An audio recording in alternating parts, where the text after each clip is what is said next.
जुलै 1988 पंजाबमधले जे home secretary होते त्यांच्या घरी एक पार्टी चालू होती, ज्याच्यामध्ये सगळे छोटे मोठे government officers, civil servants, secretaries, IAS, IPS सगळे ऑफिसर्स एकत्र त्या घरी पार्टीला आलेले. ह्या ग्रुपमध्ये एक महिला होती, ती म्हणजे रूपन देओल बजाज. ओके. आणि ही महिला तिकडे फक्त आपल्या पतीसोबत आलेली +1 नव्हती, तर she had all the rights to be there. कारण तिचा नवरा जसा IAS ऑफिसर होता तशी तीही IAS ऑफिसर होती आणि फायनान्स सेक्रेटरी ऑफिसमध्ये ती काम करत होती. पार्टी भर रंगात आलेली, ड्रिंक्स चालू होते, खाणं चालू होतं, गप्पा आपापल्या चालू होत्या.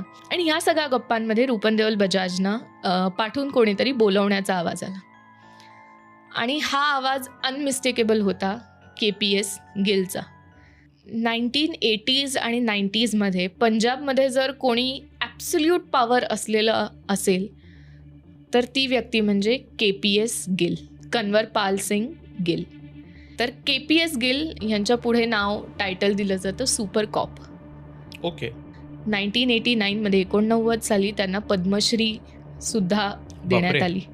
आणि ही पद्मश्री देण्याच्या काही महिने आधी मी जी सुरुवातीला म्हटलं ती छोटीशी चूक त्यांच्याकडनं झाली आणि ही त्या छोट्याशा चुकीची गोष्ट आहे. इंटरेस्टिंग.